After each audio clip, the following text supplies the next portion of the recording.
उत्तराखंड भाजपा में जहां all is well का दावा किया जा रहा है, वहीं राष्ट्रीय कांग्रेस में आज 7 घंटों के मंथन के बाद पार्टी एक बार फिर सोनिया पर आकर ठहर गई। यानी जिस अंतरिम अध्यक्ष पद से सोनिया गांधी ने इस्तीफा दिया था, वो इस्तीफा उन्हें वापस लेना पड़ा है और अगले 6 महीनों में नए कांग्रेस अध्यक्ष की तलाश का दावा किया जाने लगा है। हालांकि सोमवार को वर्किंग कमेटी की बैठक में कांग्रेस के भीतर की कलह उजागर हुई, लेकिन बाद में डैमेज कंट्रोल किया गया।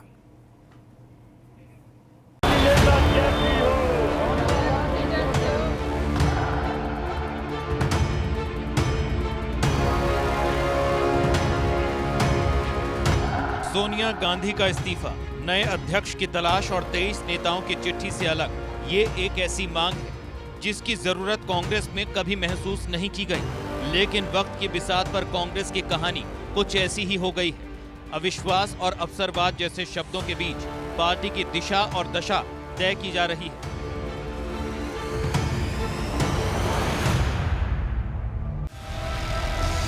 रविवार को कांग्रेस के अंतरिम अध्यक्ष के तौर पर सोनिया गांधी के इस्तीफे के बाद 23 नेताओं की चिट्ठी और गांधी परिवार से इतर अध्यक्ष तलाशने का सुझाव पार्टी के भीतर ही बवंडर की जड़ बन गया।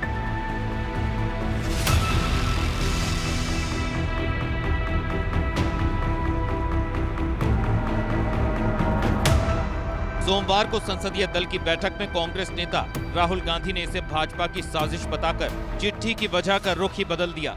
हालांकि इस मसले पर कांग्रेस नेताओं ने अपना विरोध भी दर्ज कराया, जिसमें गुलाम नबी आजाद और कपिल सिब्बल जैसे लोग शामिल रहे।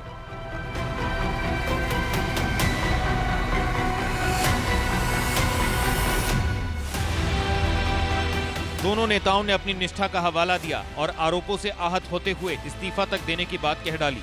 खबर आई कि कपिल सिब्बल ने पहले तो ट्विटर से आईएनसी हटा दिया। हालांकि राहुल गांधी से बातचीत होने के बाद सिब्बल अपने रुख से पलट गए। वैसे पार्टी के भीतर भले ही कांग्रेस अध्यक्ष पद को लेकर उहापोह हो, लेकिन कांग्रेस के संगठन के नेताओं और दूसरे लोगों का मानना है कि राहुल गांधी को फिर से पार्टी की कमान अपने हाथों में लेनी चाहिए। इतना ही नहीं, कार्यकर्ताओं की तरफ से भी गांधी परिवार के हाथ में कमान लिए जाने के नारे बुलंद किए जा रहे हैं। सोनिया गांधी, राहुल गांधी, कांग्रेस की नेता कैसी हो?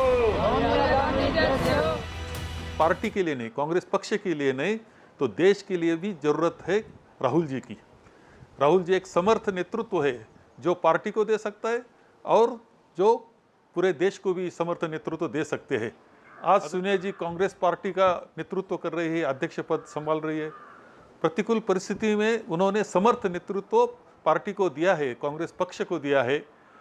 हम अपेक्षा करते हैं कि उनका नेतृत्व रहे, जब तक चाहे तब तक उनका नेतृत्व रहे, लेकिन आखिर राहुल जी को ही कांग्रेस पार्टी की कमान संभालना चाहिए, अध्यक्ष पद लेना चाहिए। कांग्रेस के भीतर मचे घमासान पर भाजपा उसकी चुटकी लेने से पीछे नहीं है। भाजपा के नेताओं में तंज कसने की होड़ मची है। एमपी के मुख्यमंत्री शिवराज सिंह चौहान ने जहां कांग्रेस का पतन करार दिया है, तो वहीं उमा भारती ने नसीहत देते हुए आम कार्यकर्ताओं को अध्यक्ष बनाने का सुझाव दिया है। कार्यकर्ता न मिलने की स्थिति में उसे भाजपा से देने की बात भी कही है। कांग्रेस में भी कोई कॉमन मैन होगा, ऐसा तो है नहीं कि सारे लोग ही गायब हो गए हैं, तो कोई ना कोई होगा जो भी होगा, और ना मिले तो फिर वो हमें बता दें तो हम बीजेपी की तरफ से एक सामान्य कार्यकर्ता भी उनको दे देंगे, तो कांग्रेस के नेता से बेहतर होगा वो। ठीक। वहीं बसपा भी कांग्रेस घमासान पर फिक्रा कस रही है। उसका दावा है कि जब तक वो कांग्रेस के साथ रही, उसके अच्छे दिन रहे। कुमारी बहन मायावती जी साथ खड़ी हों तो कांग्रेस झेल सकती है। 10 साल हमने इनको भारत सरकार में सपोर्ट करा, राजस्थान में सपोर्ट करा। इन्होंने राजस्थान में हमें धोखा दिया और बहन जी को रुख लेना पड़ा कि कांग्रेस अगर दलितों को, पिछड़ों को और हमको, कुमारी बहन मायावती जी को अगर धोखा देगी तो वो अलग खड़ी हुई हैं। इसकी वजह से कांग्रेस पूरी डिप्रेशन में पहुंच गई, फ्रस्ट्रेशन में पहुंच गई, आपस में लड़ मरे। और सचिन पायलट का जो एपिसोड राजस्थान में हुआ है, उससे पूरी कांग्रेस में भूचाल आ गया। मध्य प्रदेश का जो एपिसोड हुआ, भूचाल आ गया। तो आज की तारीख में अगर किसी को तुम पिछड़ों को, दलितों को धोखा देगो कांग्रेस वालों, तो तुम बच नहीं सकते। इसलिए आपस में लड़ रहे हैं। असली बात ये है। कुल मिलाकर कांग्रेस में कुर्सी किसके हाथ लगी, ये तस्वीर साफ होते भी धुंधली हो गई।